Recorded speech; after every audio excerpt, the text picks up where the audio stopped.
Good morning students, welcome in the economic classes. बेटा हमारा chapter चल रहा था प्रोडक्शन फंक्शन। आज हम कर रहे हैं प्रोडक्शन फंक्शन का ही थर्ड पार्ट, यानी कि फर्स्ट 2 पार्ट्स की वीडियो मैं ऑलरेडी आपको सेंड कर चुकी हूँ। आज हम कर रहे हैं प्रोडक्शन फंक्शन का third part, that is a most important concept. बेटा देखिए, फर्स्ट हम कर रहे हैं short run and the long run. We already discuss in the class कि शॉर्ट रन क्या होता है एंड द लॉन्ग रन क्या होता है। अब शॉर्ट रन क्या है, short run and the long run मैंने 2 पार्ट्स में डिवाइड किया, that is a short run and that is a long run. अब शॉर्ट रन प्रोडक्शन फंक्शन क्या होता है, it refers to a situation, एक ऐसी सिचुएशन जब आउटपुट यानी कि प्रोडक्शन इंक्रीज होता है by changing only the one input. वो वन इनपुट कौन सा था, वन इनपुट यानी कि वेरिएबल फैक्टर। जब हम अपनी प्रोडक्शन को इंक्रीज कर सकते हैं, लेकिन बाय ओनली द, कैसे चेंज कर सकते हैं, by only the one variable, that variable is a input.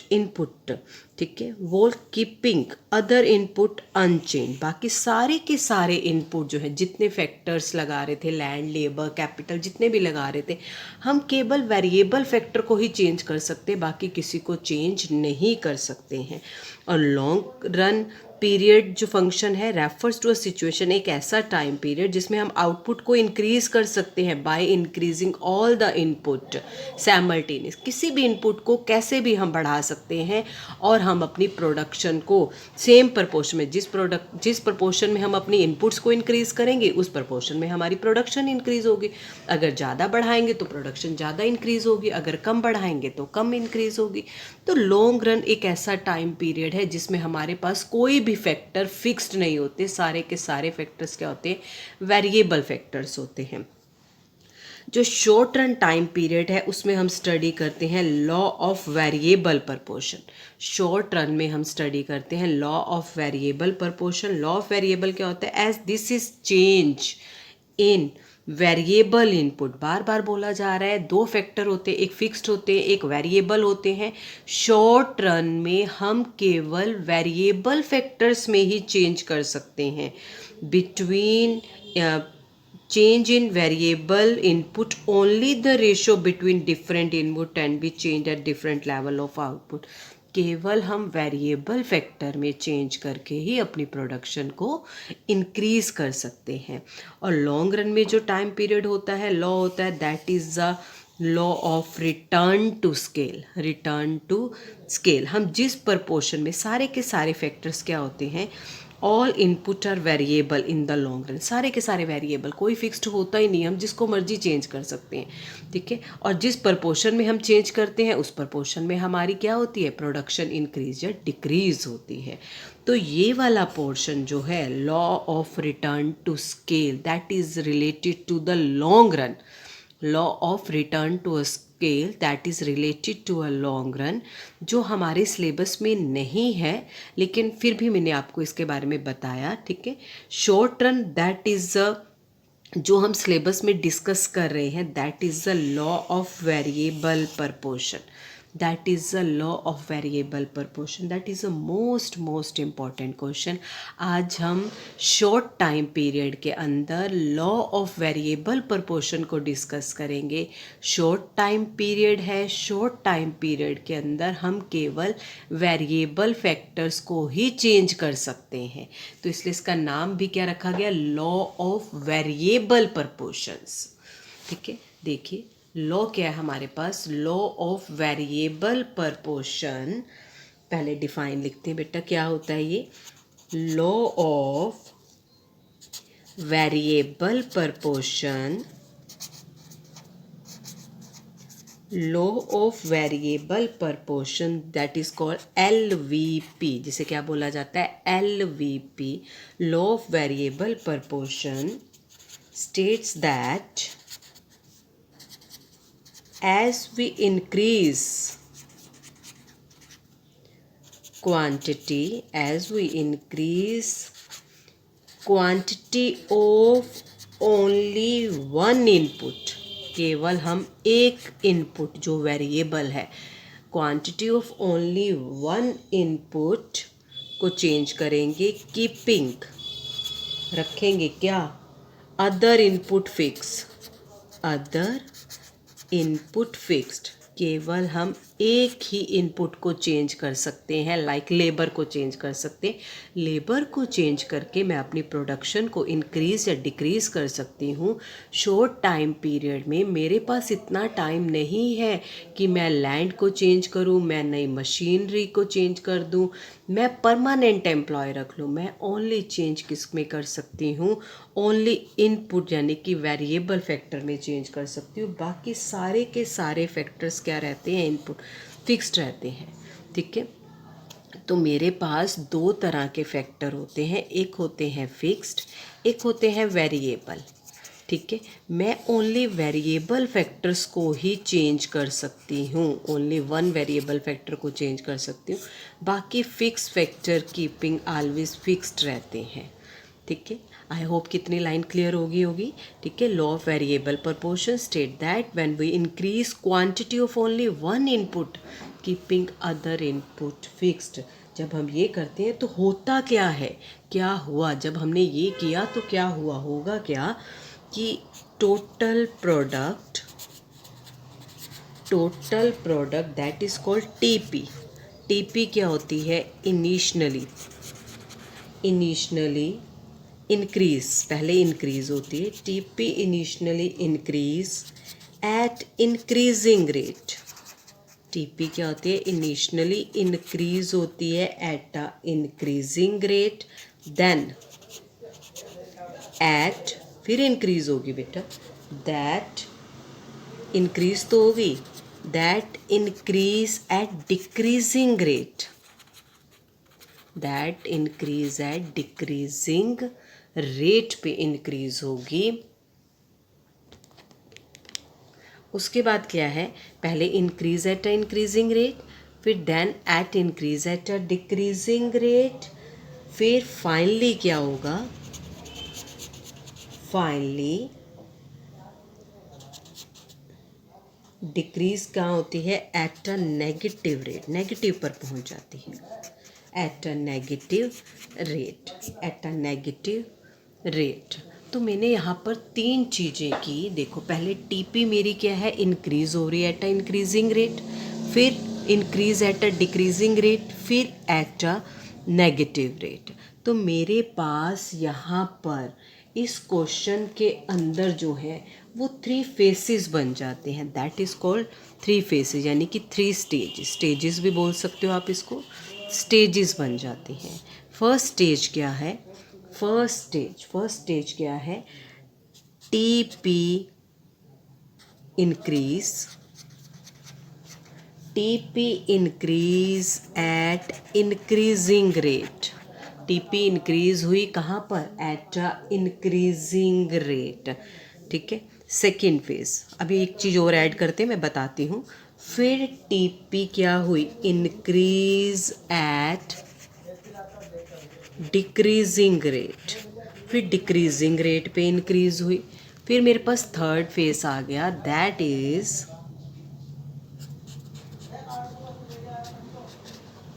TP क्या हो गई, फॉल्स हो गई, टीपी फॉल्स हो गई, टीपी क्या हो गई, फॉल्स हो गई। ठीक है, यहाँ पे TP fall eight a negative यानी कि बड़ी तेज़ी से टीपी फॉल्स हो गई। ठीक है, पहले टीपी इंक्रीज हुई एट अ इंक्रीजिंग रेट, फिर टीपी इंक्रीज हुई एट अ डिक्रीजिंग रेट, फिर टीपी क्या हो गई, फॉल हो गई। अब टीपी क्या था, समीशन ऑफ द एमपी, तो एमपी पर भी तो कुछ ना कुछ इफेक्ट आएगा ना इसका। अब एमपी पे क्या इफेक्ट आएगा, देखो जब टीपी इंक्रीज होती है एट अ इंक्रीजिंग रेट तो मेरी एमपी क्या होती है, इंक्रीज, एमपी क्या हुई, इंक्रीज। जब टीपी इंक्रीज होगी तो मेरी एमपी क्या होगी, इंक्रीज होगी। सेकंड, जब टीपी इंक्रीज हुई एट अ डिक्रीजिंग रेट पे तो मेरी एमपी क्या हुई, डिक्रीज, एमपी क्या हो गई, डिक्रीज हुई, लेकिन डिक्रीज होगी बट पॉजिटिव रहेगी, बट पॉजिटिव का मतलब कोई नेगेटिव नहीं जाएगी। और थर्ड क्या है, जब टीपी फॉल हुई तो मेरी एमपी क्या हो गई, नेगेटिव। ठीक है, देखो टीपी इंक्रीज हुई एट अ इंक्रीजिंग रेट, फिर सेकंड में टीपी इंक्रीज हुई डिक्रीजिंग रेट, फिर टीपी फॉल हो गई। अब टीपी समेशन किसका है? TP is a summation of the MP, तो एमपी पर भी कुछ ना कुछ इफेक्ट आएगा। जब टीपी इंक्रीज हो रही है तो एमपी भी इंक्रीज हो रही है। जब टीपी इंक्रीज तो हो रही है लेकिन डिक्रीजिंग रेट से हो रही है, तो मेरी एमपी डिक्रीज हो जाएगी बट फॉल रहेगी। जब टीपी फॉल हो गई तो मेरी एमपी क्या हो गई है? नेगेटिव। मेरी एमपी क्या हो गई है? नेगेटिव हो गई है। अब हम इस क्वेश्चन के अंदर जब हम क्वेश्चन कर रहे हैं, ये that is a law, that is a most important law, आपको हर बार पेपर में आता ही आता है मोस्टली। तो हम जब भी कोई लॉ करते हैं तो हम कुछ ना कुछ एजम्पशन मान के चलते हैं, हम कुछ ना कुछ एजम्पशन मान के चलते हैं। फर्स्ट एजम्पशन हमारी क्या है कि हम किसकी बात कर रहे थे? लॉन्ग पीरियड की या फिर शॉर्ट पीरियड की? हमने यहाँ बात की थी शॉर्ट पीरियड, हमने बात की थी यहाँ पर शॉर्ट पीरियड की। तो ये जो लॉ है, सबसे पहले it operates,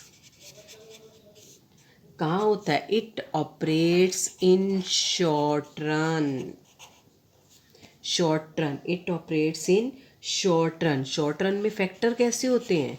factors are classified, factors are classified as variable and fixed factor। ये तो हमने ऊपर ही डिस्कस कर ली थी बात, ठीक है। अब सेकेंड पॉइंट क्या होता है कि इसके अंदर हम केवल किसको चेंज कर सकते हैं कि this law applies to all fix factor include land. ये केवल हम किस में चेंज कर सकते हैं? हमारा कंट्रोल, हमारा कंट्रोल केवल और केवल किस पर है? वेरिएबल फैक्टर पे। तो ये जो लॉ है, under this law, under this law हम कॉम्बिनेशन ले रहे हैं, हम कॉम्बिनेशन ले रहे हैं किसका? फिक्स फैक्टर का, fix factor plus variable factors का हम कॉम्बिनेशन लेके चल रहे हैं। Fix factor and the variable factors का हम कॉम्बिनेशन लेके चल रहे हैं, ठीक है। और यहाँ पर हमने कहा सिर्फ वेरिएबल फैक्टर को चेंज करेंगे, तो टेक्नोलॉजी क्या रहेगी हमारे पास? टेक्नोलॉजी डज नॉट चेंज या रिमेन, डज नॉट चेंज, या फिर टेक्नोलॉजी रिमेन कांस्टेंट रहेगी। टेक्नोलॉजी क्या रहेगी? कांस्टेंट रहेगी, ठीक है। स्टेट ऑफ टेक्नोलॉजी क्या रहेगी? कांस्टेंट रहेगी। और जितने भी वेरिएबल फैक्टर में हम चेंज करेंगे, ऑल वेरिएबल यानी कि लेबर, मैंने एक लेबर लगाई, दूसरी लेबर, मैं ये नहीं कहूँगी कि एक लेबर, ये लेबर ज़्यादा अच्छी थी, इसमें एफिशिएंसी ज़्यादा थी, इस लेबर में एफिशिएंसी कम है। जितने भी मैं वेरिएबल फैक्टर्स लगा रही हूँ, variable factors are equally efficient, सारे के सारे क्या है? इक्वली एफिशिएंट है। तो हम यहाँ पर कुछ एजम्पशंस लेके चल रहे हैं।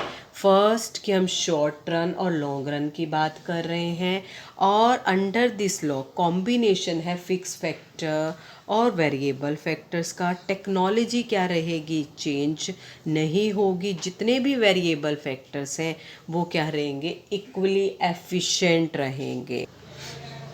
और एक नेक्स्ट लेते हैं हम कि ये जो लॉ है, द लॉ अप्लाइज, ये जो लॉ है, this law applies to the field of production only.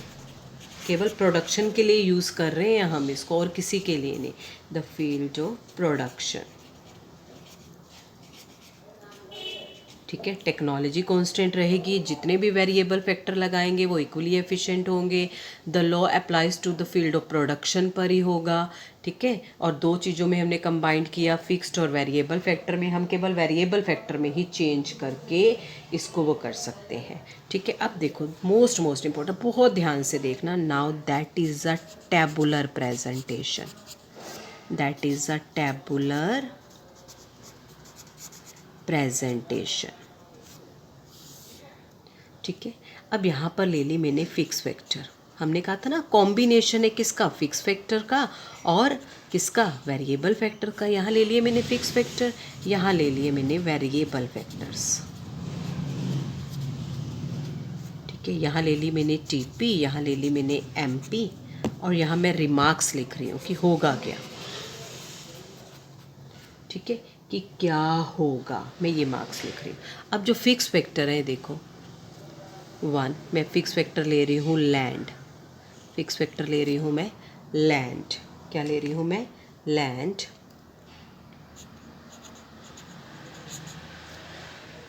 ठीक है, लैंड क्या रहेगी, एक ही मेरे पास प्लॉट है, जो क्या रहेगा, एक ही प्लॉट है या मशीन है, कुछ भी ले लो, वो मेरे पास हमेशा एक ही रहेगी, क्योंकि शॉर्ट रन पीरियड है, मैं उसको नहीं बढ़ा सकती हूँ। मैं किसको बढ़ा सकती हूँ, ओनली वेरिएबल फैक्टर, जो मैंने क्या लिया है, लेबर। 1 labour, 2, 3, 4, 5, 6, 7 and 8। ठीक है, अब देखो टीपी, फर्स्ट आपने लिया, फर्स्ट जो फेज था कि TP increase at a increasing rate. ठीक है, TP increase at a increasing rate, तो मैं कर देती हूँ 2 के बाद 4 करूँगी तो इक्वल आ जाएगा, मैं 5 कर देती हूँ। ठीक है, बढ़ रहा है, 2 के बाद मैं 9 कर देती हूँ। ठीक है, इंक्रीजिंग रेट से बढ़ा, 2 के बाद 3 का चेंज आया, 3 के बाद 4 का चेंज आया। ठीक है, अब टीपी इंक्रीज तो होगी लेकिन डिक्रीजिंग रेट से, इंक्रीज तो करना है मैंने। फिर 12, 14, 15, 15, 14। ठीक है, अब एमपी क्या था हमारे पास, ये देखो MP that is a TP N minus TP N minus 1, हमने ऐसे ही निकाला था। अब ये देखो फर्स्ट क्या आ गया 2, अब 5 माइनस 2 कितना आ गया 3। अभी मैं याद करने का तरीका बताती हूँ, टेबल आपको कभी नहीं भूलेगा। 9 में से 5 गए 4, फिर कितना 12 में से 9 गए 3, 2, 1, 0, -1। ठीक है, आपको इसको याद करना है बेटा, एमपी को याद करोगे आप। 2, 3, 4, 2, 3, 4, फिर रिवर्स काउंटिंग 3, 2, 1, 0, 3, 2, 1, 0, -1। ठीक है, क्या याद करना है आपको, 2, 3, 4, 3, 2, 1, 0 एंड -1। अब देखो, ठीक है, अब आपके क्या क्या समेशन ऑफ एमपी से निकालते हो, 2 + 3 5, 5 + 4 9, 9 + 3 12, 12 + 2 14, 14 + 1 15, 15 + 0 15, 15 - 1 14 आ गया। अब यहाँ पर देखो, हमें मेन बात अब नोट क्या करनी है। यहाँ देखो हमने कहा कि टीपी मेरा क्या हो रहा है, टीपी इंक्रीज, टीपी क्या हो रहा है, इंक्रीज 2 से 5, 5 से 9, TP increase at increasing rate, TP increase at increasing rate. First phase था हमारे पास, टीपी क्या हो रहा है, increase at a increasing rate, और एमपी क्या हो रहा है 2, 3, 4, एमपी आल्सो इंक्रीज, एमपी भी इंक्रीज हो रहा है, तो that is my first phase, that is my first phase. ठीक है, मैंने यहाँ पर 1, 2, 3 लाइन लगा दी, ये मेरा फर्स्ट फेज था। ठीक है, सेकंड देखो, टीपी इंक्रीज तो हो रहा है, टीपी इंक्रीज 12 से 14 15, TP increase eight but at a decreasing rate, और एमपी क्या हो रहा है, डिक्रीज, एमपी क्या हो गया, डिक्रीज। अब यहाँ देखो एक पॉइंट और ऐड कर लो, व्हेन एमपी ज़ीरो होती है तो टीपी क्या होता है, मैक्सिमम। व्हेन एमपी ज़ीरो होती है तो टीपी क्या होता है, मैक्सिमम। अब यहाँ देखो ये हो गया मेरा second phase, that is my second phase. अब थर्ड देखो, व्हेन टीपी डिक्रीज यानी कि फॉल्स, टीपी फॉल्स हो रहा है तो एमपी नेगेटिव, एमपी क्या है, नेगेटिव।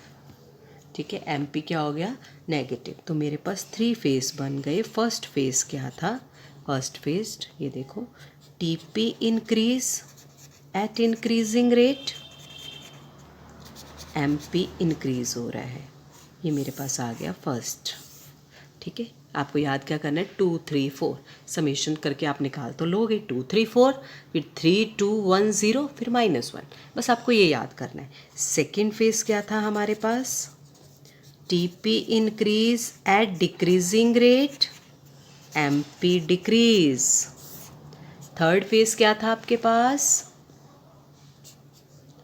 TP फॉल होता है तो MP क्या हो जाती है, नेगेटिव हो जाती है। MP क्या हो जाती है, नेगेटिव। तो आई होप कि आपको टेबुलर प्रेजेंटेशन बहुत अच्छे से क्लियर हो गया होगा। ठीक है, चलिए अब हम क्या करते हैं, डायग्रामेटिकली इसको प्रेजेंट करते हैं। डायग्रामेटिकली प्रेजेंट करते हैं अब हम इसको।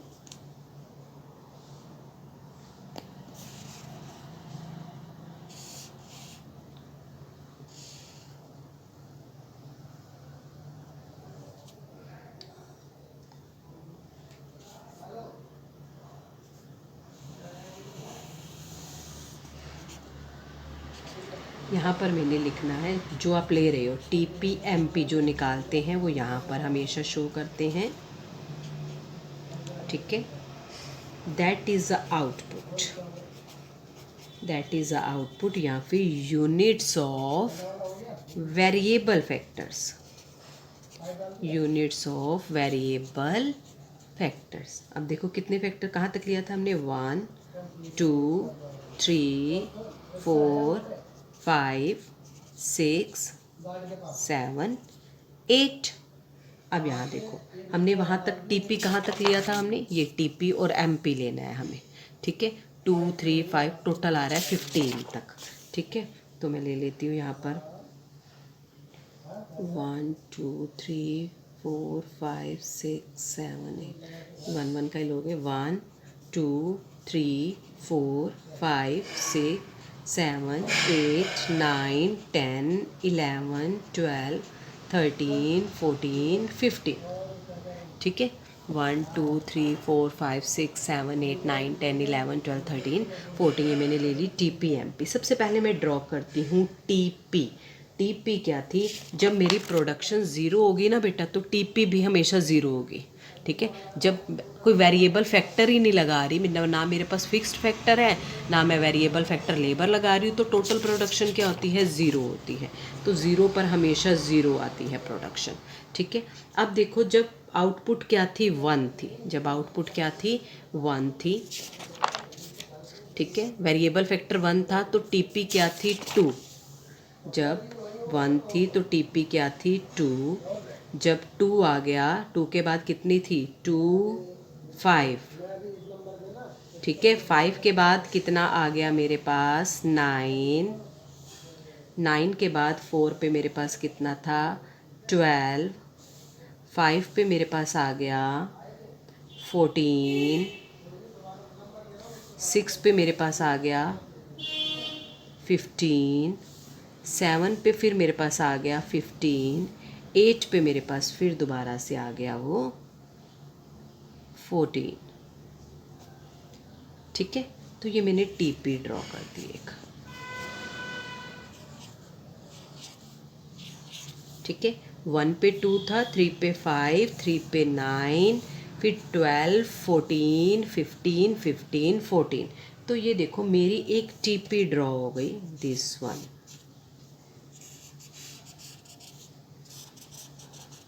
ये बिल्कुल स्ट्रेट ऐसे सीधी। ठीक है, that is my TP, that is my TP। ठीक है, अब हम ड्रॉ करते हैं MP।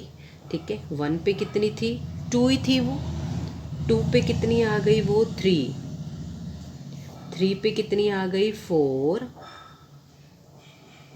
3 पे कितनी आ गई, 4। यानी कि अब देखो मैं ड्रॉ कर रही हूँ, उसको ध्यान से देखना, 2 3 4 बढ़ रही है। देखो जब मेरी TP इंक्रीज़ हो रही है, ये देखो बड़ी तेज़ी से इंक्रीज़ हो रही है, तो मेरी MP भी क्या हो रही है, इंक्रीज़ हो रही है। मेरी MP भी क्या हो रही है, इंक्रीज़ हो रही है। मैं यहाँ लाइन खींच देती हूँ।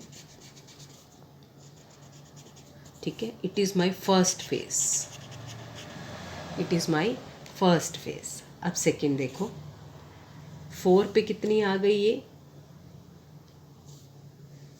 कितनी थी मेरे पास, 2 3 4।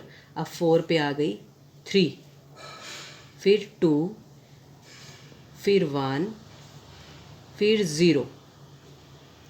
ठीक है, अब ये देखो 3 2 1 और ये 0, ठीक है। तो ये देखो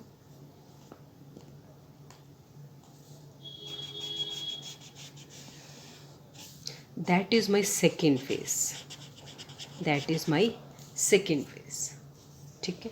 अब ये देखो जब 14 था टीपी, 14 देखो फॉल होने लग गया, तो एमपी क्या हो गई, यहाँ पे नीचे लेके चलो इसको, -1, तो क्या आ गई ये -1, ये मेरे पास एमपी, ठीक है, ये रही -1, ठीक है। तो आपने देखा 3 फेसेस को आपने स्टडी किया आज।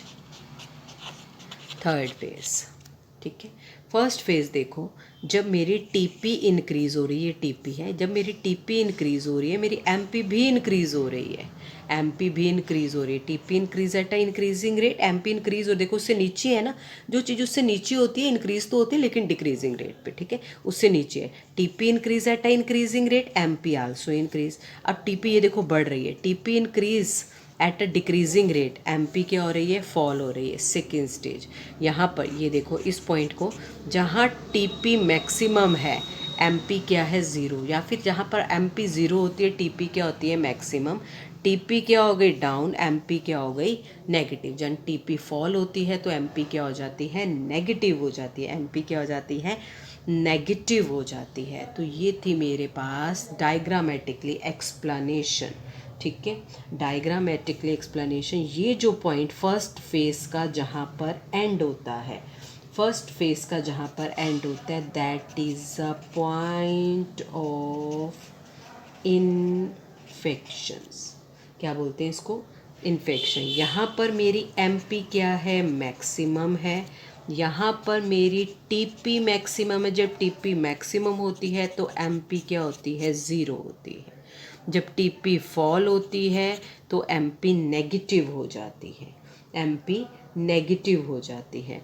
अब देखो एक्सप्लेनेशन कर रही हूँ मैं। फेस 1, मैं इसको कुछ भी नाम दे देती हूँ, मान लो मैंने इसको नाम दे दिया Q, इसको नाम दे दिया P, इसको नाम दे देती हूँ M, इसको नाम दे देती हूँ M, ये N, और ये रहा मेरे पास S, ठीक है।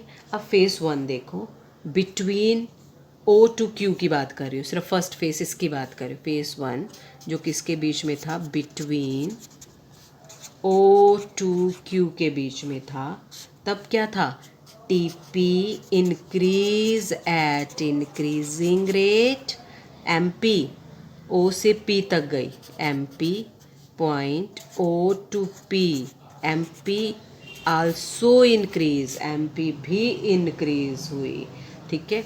At point Q is known as point of inflection, ठीक है, पूछा जाएगा क्या बोलते हैं इसको, ठीक है। अब आ जाइए सेकेंड फेज। सेकेंड फेज क्या है, बिटवीन, हम बात करते हैं बिटवीन किसकी, Q to N, Q to N की।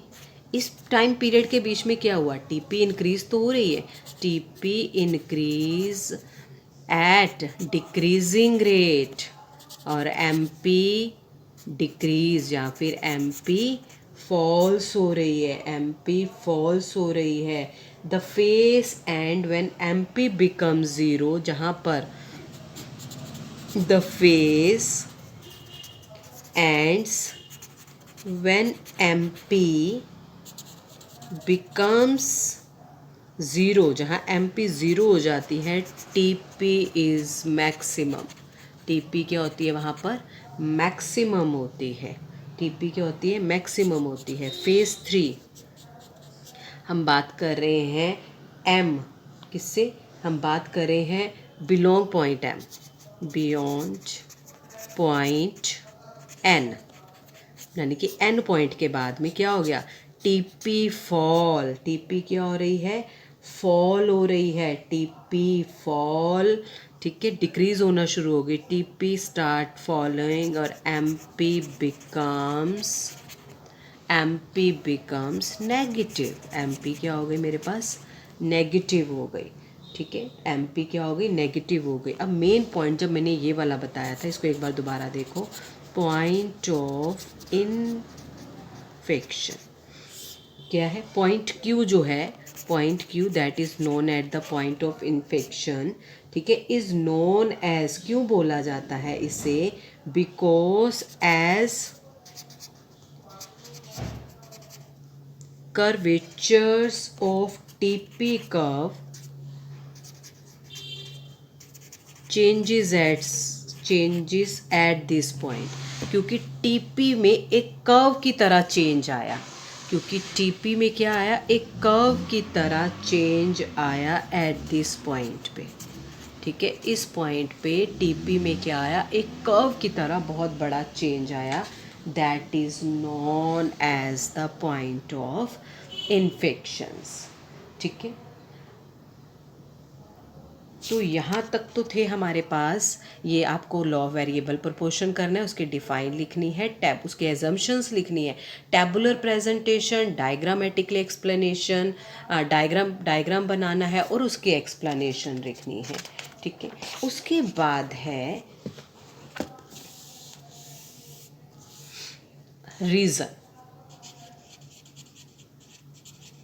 Reasons for law of variable proportion,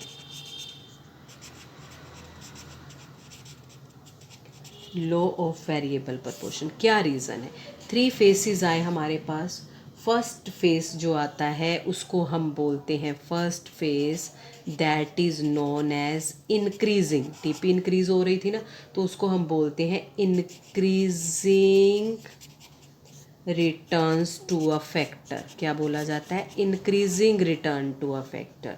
जो सेकेंड फेस आया that is known as decreasing, जहाँ पे TP क्या शुरू हो गई थी, इंक्रीज तो हो रही थी लेकिन डिक्रीजिंग रेट से इंक्रीज हो रही थी, तो उसको बोलते हैं decreasing returns to a factor, decreasing return to a factor. Third जो फेस आया that is known as negative return to a factor, negative returns to a factor, ठीक है। अब क्या रीज़न है इंक्रीजिंग, कि मेरी TP इंक्रीज़ होती है, ठीक है, TP इंक्रीज़ होती है, MP भी बड़ी बढ़ती है, TP यानी कि टोटल प्रोडक्शन बड़ी बढ़ती है, ठीक है, TP इंक्रीज़ हुई, MP भी इंक्रीज़ हुई, MP यानी कि एडिशनल मैंने जब वो लगाया तो मेरी TP बहुत ज़्यादा इंक्रीज़ होने लग गई। क्यों इंक्रीज़ होने लग गई, मान लो कि मेरे पास सिर्फ और सिर्फ एक लैंड थी जिस पे एक लेबर काम कर रही थी, ठीक है, लैंड क्या थी, फिक्स्ड, एक लेबर काम कर रही थी, लैंड तो अभी भी एक ही है, वो अकेला बंदा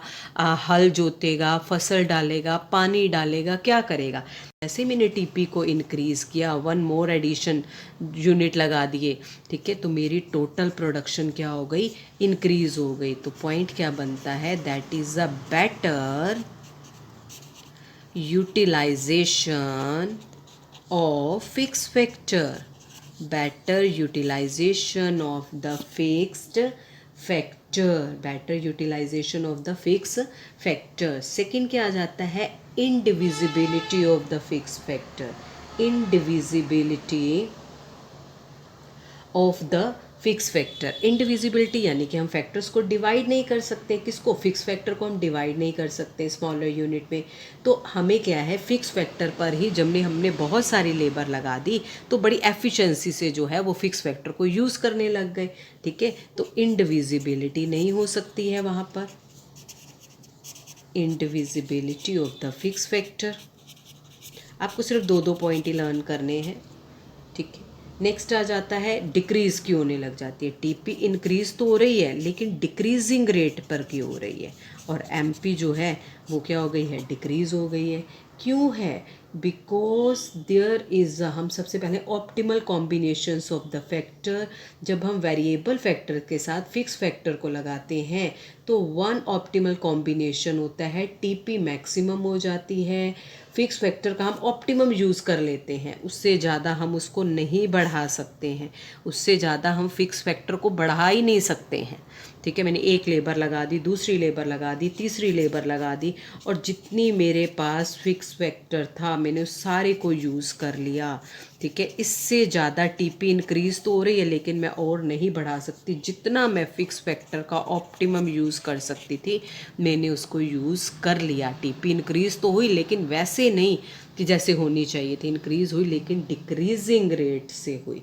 किससे हुई? डिक्रीजिंग रेट से हुई। थर्ड आ जाता है लिमिटेड फैक्टर्स टू रिटर्न। क्या है? Negative factor. क्या है? सबसे पहला कारण नेगेटिव क्यों जाने लग गया? क्योंकि लिमिटेशंस थी। किसकी? Limitations of the fix factor. मेरे पास फिक्स फैक्टर इतना था ही नहीं। छोटी सी तो लैंड है, उस पर एक काम कर रहे, दो कर रहे, चार कर रहे, 10 कर रहे, तो भीड़ हो गई तो काम तो अच्छी तरह से होगा नहीं। तो काम नहीं होगा तो क्या होना शुरू हो जाएगा? जो प्रोडक्टिविटी है वो डाउन जानी शुरू हो जाएगी। और पुअर कोऑर्डिनेशन हो गया। Poor coordination between variable factors and the fix factor के बीच में। प्लांट तो छोटी सी है, मैं उस पर और ज़्यादा लेबर कैसे लगा सकती? ठीक है, तो आपको ये पॉइंट्स भी लर्न करने हैं। ठीक है, रीजंस क्या है? हमने आज पढ़ा कि लॉ ऑफ वेरिएबल प्रपोर्शन क्या होता है। जब हम फिक्स फैक्टर के साथ वेरिएबल फैक्टर्स को लगाते हैं तो टीपी मेरी पहले इंक्रीज़ होती है, फिर डिक्रीज़ होती है, फिर एकदम से फॉल हो जाती है। फिर हमने कुछ एजम्पशन की, टैबुलर प्रेजेंटेशन किया, हमने डायग्रामेटिक एक्सप्लेनेशन, उसके जो है वो हमने एक्सप्लेनेशन के डायग्राम की। तो ये था, that is the most important question जो आपको मोस्टली हर बार पेपर में मिल ही जाता है। ठीक है, तो ये 6 मार्क्स का मोस्टली जो है वो क्वेश्चन आता है, लेकिन इसके बीच में से वेरी शॉर्ट क्वेश्चन बहुत ज़्यादा बन जाते हैं। ठीक है, तो बेटा प्लीज़ इस टॉपिक को बहुत ध्यान से आप इसको सुनेंगे और मुझे फीडबैक देंगे। थैंक यू सो मच बेटा।